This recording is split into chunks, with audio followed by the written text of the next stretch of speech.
अस्सलाम वालेकुम। So let's start with 5.2।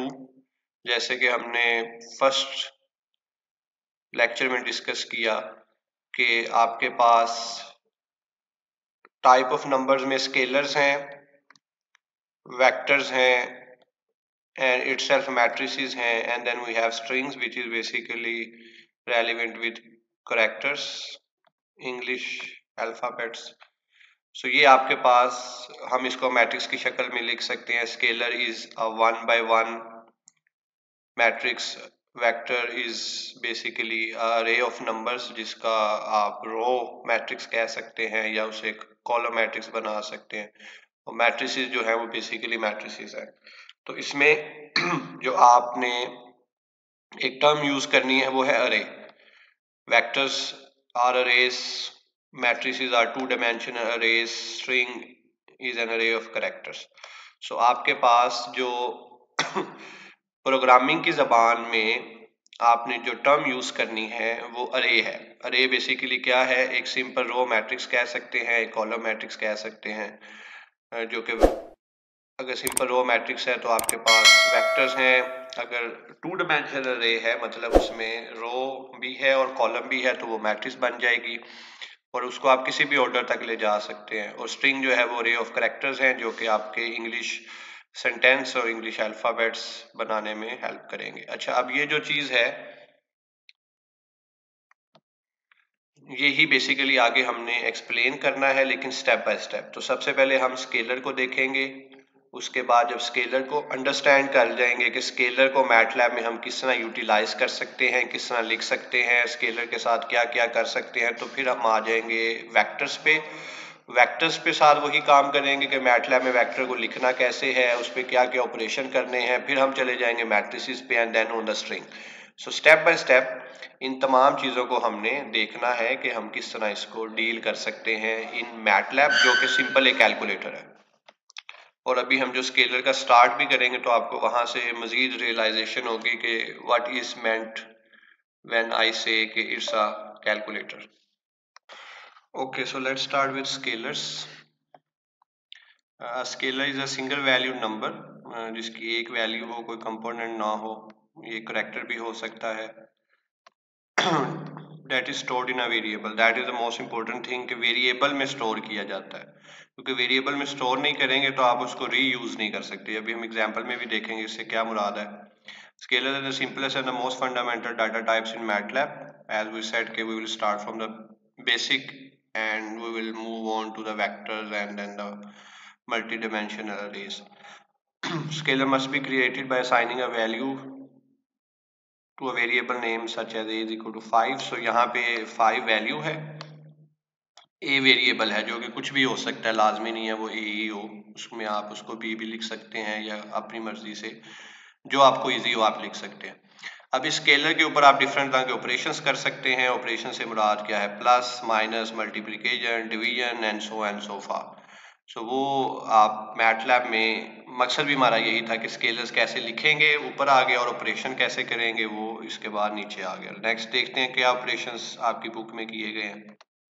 सो यहाँ पे पहले एग्जांपल 1 है कि आप 1 + 3 × 3 कर रहे हैं तो उसका आंसर 10 आ रहा है, और वो मैथ्स रूल के अकॉर्डिंग है कि पहले मल्टीप्लिकेशन होगी, 3 × 3 9 + 1 10, देन अगेन 4 / 2 2 2 + 3 5। सो ये आपका अब ये काम मैटलैब में हो रहा है। सो यहाँ पे हमने वेरिएबल का नाम x रखा तो आपका आंसर x में आया। यहाँ पे हमने वेरिएबल का नाम नहीं रखा, जस्ट वैसे ही लिखा है, तो वो ऑटो एक वेरिएबल है जो कि ans है, जो कि अपडेट हो जाएगा हर नए आंसर के साथ। तो अगर आपने वेरिएबल नहीं डिक्लेयर किया तो हर दफा जो नया ans होगा उसमें पिछले की वैल्यू भी आ जाएगी, जिससे, और यही चीज आगे है, the variables are used to store data and values that can be accessed and manipulated during the execution of a program. जब भी आपने वैल्यू को रीयूज करना है तो आपको उसको वेरिएबल के अंदर स्टोर करना पड़ेगा। Variable can hold different types of data such as number, character, strings and arrays among others. Variable names in MATLAB must start with a letter. Number से स्टार्ट नहीं हो सकता, it must start with a letter, capital और small, that's up to you, and can contain letter, numbers and underscore. They are case sensitive. Case sensitive से क्या मुराद होता है, इस प्रोग्रामिंग फिनोमिना जिसकी डेफिनेशन नीचे लिखी गई है। Case sensitive is a property of a programming language where it distinguish between uppercase and lowercase letters in variables function names. For example, x small and capital X are two different variables for those programming languages which are case sensitive, for example MATLAB. जहाँ पे ये नहीं ऐसा, वहाँ पे आप इसको as it is use भी कर सकते हैं। and cannot be same as a built-in function or keyword, और इसकी वैल्यू सेम नहीं हो सकती। जैसे अभी हमने ऊपर देखा ans, कि अगर आपने वेरिएबल की वैल्यू नहीं रखी तो वो ऑटो ले लेगा ans, तो आपके वेरिएबल की जो वैल्यू है वो ans नहीं हो सकती, क्योंकि ans एक बिल्ट इन फंक्शन के तौर पे ऑलरेडी मौजूद है, जिससे कंफ्यूजन क्रिएट होगी कि ans ऑटो है या ans आपने जो रखा है वो है। ठीक है, इसकी अब हम एक एग्जांपल है कि वेलोसिटी है ऑब्जेक्ट की 20 मीटर पर सेकंड, मास है 5 किलोग्राम, तो मोमेंटम मालूम करें। तो मोमेंटम का फॉर्मूला क्या होता है, p is equal to mv। Again अब देखिए, अगर हम वेरिएबल के तौर पे स्टोर नहीं करते तो हम उसको रीयूज नहीं कर सकते। तो मास को हमने m लिखा, आप m में डबल s लिख सकते हैं। वेलोसिटी 20, मोमेंटम का फॉर्मूला लगा दिया। ये आपका इनपुट है ये आपका प्रोसेस है। अब आउटपुट आपका डिस्प के जरिए हम प्रिंट करवाते हैं। डिस्प क्या करता है कि डिस्प्ले करता है। जो आपके इन्वर्टेड कॉमास में होगा सिंगल, उसका मतलब होगा ये एज इट इज मैसेज के तौर पे प्रिंट होगा, just like a typewriter print what it is written inside. और जो आप एज अ वेरिएबल करेंगे, किसी भी तरह के कोमास नहीं लगाएंगे, उसकी वैल्यू प्रिंट होगी, जो भी उसकी वैल्यू होगी। जैसे इसका प्रिंट होगा मोमेंटम, जबकि इसका प्रिंट होगा डिस्पी। अब इसको हम रन करके देखते हैं। तो just we copy it from here and we plug it in MATLAB. So this is our MATLAB interface with an editor, command window, workspace and current folder. अब जो इसमें हमें चाहिए वो हम डायरेक्ट कमांड विंडो में भी काम कर सकते हैं, लेकिन एज आई सेड कि इट्स रिकमेंडेड कि आप एडिटर में काम करें और कमांड विंडो में उसकी आउटपुट देखें। एडिटर को इनपुट लें, कमांड विंडो को आउटपुट लें। तो मैं जस्ट उस रीजन को जूम कर देता हूँ। सो ये देखिए एडिटर जो हमारे पहले लेक्चर वाला ओपन है, तो मैं इसको जस्ट कंट्रोल एन प्रेस करूंगा एडिटर में जाके, तो मेरे पास एक न्यू एडिटर ओपन हो जाएगा। ठीक है, कंट्रोल एन। अब इसका आप इसको सेव कर लें बाय द नेम ऑफ जो भी आपको पसंद है। सो मैं इसमें पेस्ट कर रहा हूँ। ये हमारा प्रोग्राम की स्टेटमेंट थी। m is equal to 5, v is equal to 20, p is equal to mv, डिस्प मोमेंटम। अगेन ये अभी हम अगले ही डिस्कस करते हैं कि ये है क्या। आप देख सकते हैं कि ये ग्रीन में है, बाकी सारा जो प्रोग्राम है वो ब्लैक कलर में है। तो ये ग्रीन क्यों है, या ये जो परसेंटेज साइन क्या कर रहा है, तो बेसिकली ये जस्ट डिस्प्ले करता है मैसेज, कमेंट है कि आप कर क्या रहे हैं। इसका प्रोग्राम से कोई ताल्लुक नहीं होता, लेकिन ये प्रोग्राम को समझने में, मोस्ट फॉर एग्जांपल आपके पास प्रोग्राम है 100 लाइनों का, तो हर सेक्शन को ये डिस्क्राइब कर देगा।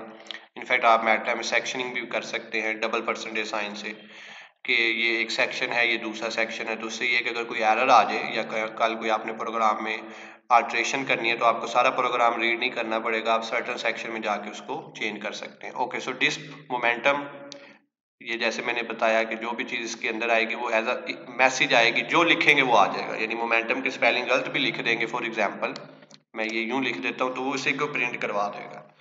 और जो आपका वेरिएबल जिसमें आंसर स्टोर है, उसको आप विदाउट एनी कॉमास इन्वर्टेड आप इसको प्रिंट करवाएंगे। तो इसको सेव करें किसी भी नाम से, जैसे इसको मैं सेव कर देता हूँ प्रोग्राम 2 के नाम से, क्योंकि 1 हमने कल लेक्चर फर्स्ट में देखा।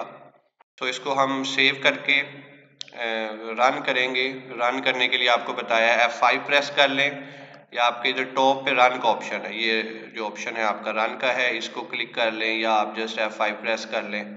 तो आपकी जो आउटपुट है वो आपको डिस्प्ले होगी कमांड विंडो में।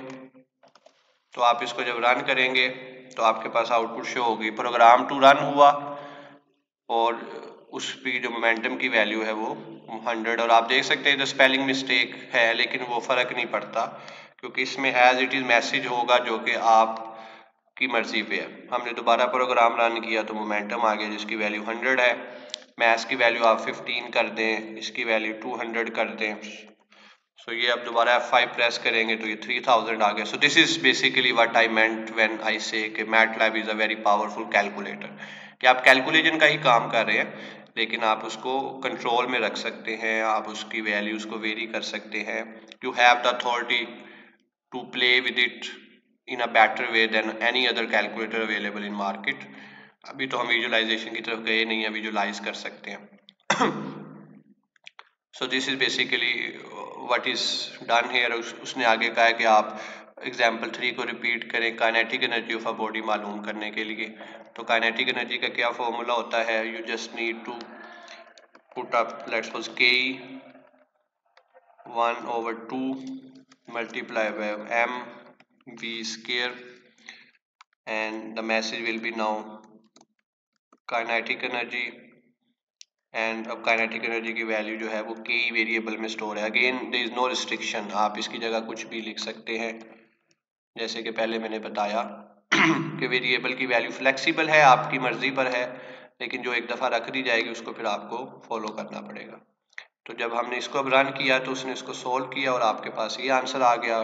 Let's do for us simple values. So ये आ गया के की value 10, v square 4, 2 divided by 2, 2 into 5 10। अच्छा, यहाँ पे मैं क्वेश्चन रेज कर रहा हूँ, कितना ही अच्छी बात हो कि ये मैथ और वेलोसिटी की वैल्यू ही आपसे पूछी जाए, हर दफा आप चेंज कर लें, isn't it will be interesting. तो उसकी कमांड है इनपुट, और जो जिस वैल्यू के जरिए आपने इनपुट करना है वो कोई मैसेज डिस्प्ले करवा दे, for example enter value of math. तो ये मैसेज प्रिंट होगा, जो भी वैल्यू आप देंगे वो उसके अंदर स्टोर हो जाएगी। किस वेरिएबल में स्टोर होगी, एम वेरिएबल में। इसी तरह आप नेक्स्ट पूछ लें इंटर वैल्यू ऑफ वेलोसिटी। इसमें ये क्या होगा कि आप हर दफा नई वैल्यू दे सकते हैं, आपसे हर दफा वैल्यू पूछी जाएगी।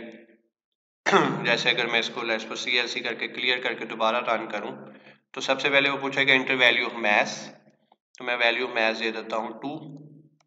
इंटर वैल्यू ऑफ वेलोसिटी, मैं वेलोसिटी की वैल्यू दे देता हूं enter value of value sorry it should be velocity, no problem. यहाँ पे हम फिर भी वैल्यू रख देते हैं 4। तो उसने उसकी काइनेटिक एनर्जी निकाल दी। जैसे कि इसमें एक एरर है, हमने इसको रिमूव किया तो हम दोबारा रन करते हैं। तो enter value of math 10, enter value of velocity, so इसको हम थोड़ा सा इधर लेके आते हैं ताकि आप देख सकें। तो ये आ जाएगी लेट्स सपोज 3, तो उसके अकॉर्डिंग ही काइनेटिक एनर्जी की वैल्यू आ गई है। ठीक है, सो यू कैन सी के व्हाट इज गोइंग अराउंड। हमने पिछले प्रॉब्लम से ही एक प्रॉब्लम जनरेट की कि कितना ही मज़ा आए कि वैल्यू मैं खुद दे सकूं हर दफ़ा। तो हमने उसकी देख लिया कि उसका सिंटेक्स क्या है। अब हम इसको जस्ट बुक से देख लेते हैं। जो बुक में नेक्स्ट है वो है कमेंट। कमेंट मैंने आपको बता दिया है कि comments are explanatory statement that you can include in the code. MATLAB support single line comments and multi line comments. मकसद यही है कि जस्ट बताना कि इसमें ये हो रहा है, और वो आपको बाद में हेल्प कर सकता है लेटर ऑन। डिस्प कमांड अभी हमने देखी। डिस्प कमांड क्या करती है कि आपको डिस्प्ले देती है, जो भी आप चीज़ डिस्प्ले करवाना चाह रहे हैं उससे क्या होगा। Disp is a function use to display the value of an expression और वेरिएबल ऑन स्क्रीन। अगर आपके पास सिंपल वेरिएबल है तो वैल्यू आएगी, और अगर इन्वर्टेड कॉमास में है या सिंगल कॉमास में है तो आपके पास उसकी वैल्यू आ जाएगी। तो यहाँ पे एक एग्जांपल दी गई है कि नेम जो है एलिस के तौर पे स्टोर है और एज 12 है। तो आप एक्स में क्या ले रहे हैं, पहले नेम एलिस विल बी, ये मैसेज है जैसे कि ऊपर आप देख सकते हैं इसकी वजह से। Then number to string as, उसमें ये इसलिए किया जाता है कि इसको आप उसके रेलिवेंट स्टफ में ले आए, एरर ना आए।